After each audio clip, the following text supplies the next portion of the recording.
From circuits small to super screens, innovation lives in dreams unseen. Lines of code that light up the game, bringing ideas to a digital flame. Salut les gars, comme je l'ai si bien dit dans la vidéo, disons le titre de la vidéo, aujourd'hui on va essayer de recréer le jeu du Flappy Bird. Flappy Bird, un oiseau volant en quelque sorte. Donc ça va être un jeu assez sympa, un peu humoristique, mais quand même pour voir un peu les limites si nous en avons. Et comment le créer aussi en quelques minutes. On va voir le temps que ça va nous prendre. On espère que ça va aller plus vite, hein. Voilà, on ne va pas trop s'attarder là-dessus. Donc vous allez venir sur UA, pour ceux qui ne l'ont pas encore fait l'inscription. La vidéo sera là, il y a une vidéo que j'ai déjà fait sur cette plateforme.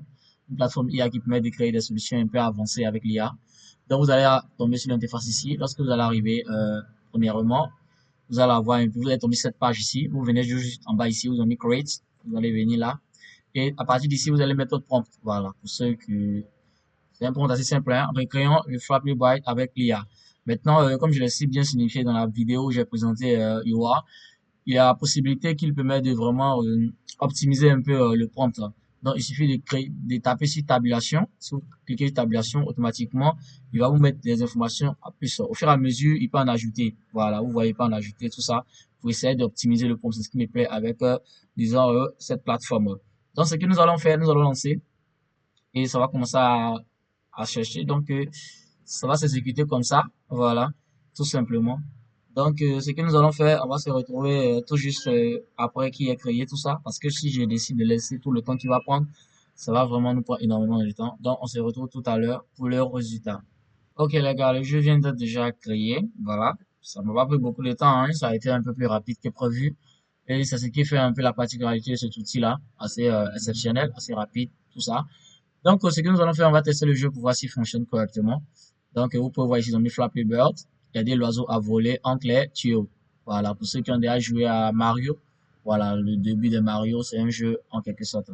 Donc, vous allez cliquer là pour commencer le jeu. Bon, voilà, c'est tellement rapide que ça va directement. Donc, ce que vous faites, vous devez cliquer comme ça.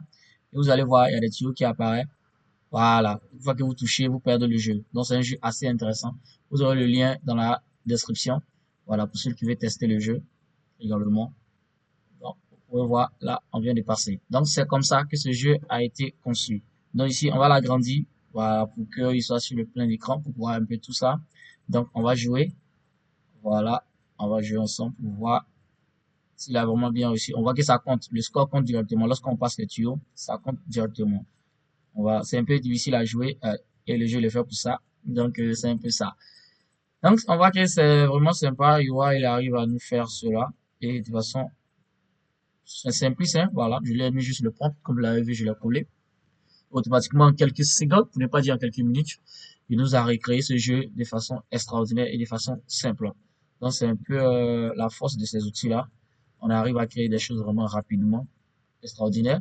Vous avez une idée, directement, vous passez à l'implémentation et vous l'aurez. Maintenant, pour ceux aussi qui n'ont pas encore eu accès à mon ebook, le lien est toujours en description. Vous pouvez y aller dessus. Et puis, l'obtenir gratuitement, hein, je peux dire, parce que le prix il est vraiment gratuit, hein, voilà. C'est vrai, c'est pas cadeau du tout, mais il a un prix vraiment abordable. Donc, vous pouvez directement y accéder. Et sans oublier aussi la formation qui est en cours de préparation, codée avec l'IA, qui est une formation complète, qui va vous montrer les étapes de création d'une application de gestion en PHP. Donc, qui actuellement, je suis en train d'enregistrer la vidéo, elle est presque finie. Et bientôt, vous l'aurez. Pour les personnes qui sont pas sur le lieu, vous pourrez avoir accès à ça en ligne. Et pour ceux aussi qui sont sur le lieu, il y aura une formation pratique qui sera également disponible très bientôt. Donc, c'était un peu ça, une vidéo assez simpliste et assez rapide pour vous montrer un peu toutes les créations que vous pouvez effectuer. Et d'autres vidéos viendront aussi. Et n'hésitez pas, n'oubliez pas aussi, la vidéo sera toujours disponible à côté là. La vidéo sur UA, la découverte de UA, comment les caractéristiques sont. J'ai parlé un peu, j'ai testé tout ça aussi. Donc, la vidéo sera juste à côté. Si cette vidéo finit, vous pourrez cliquer là-dessus pour voir. Donc, n'hésitez pas aussi à vous abonner sur la chaîne, activer la notification si vous aimez les contenus que nous faisons. Et n'hésitez pas du tout à me lâcher le pouce bleu pour liker la vidéo. Et donc, à la prochaine encore pour d'autres astuces concernant la création des outils avec l'IA, soit des jeux, des sites, des applications. On va continuer cette lancée et vous montrer tout ça sur la chaîne ici. Donc, c'était BrainTech. et à bientôt les gars. Dreams unseen, lines of code that light up the game, bringing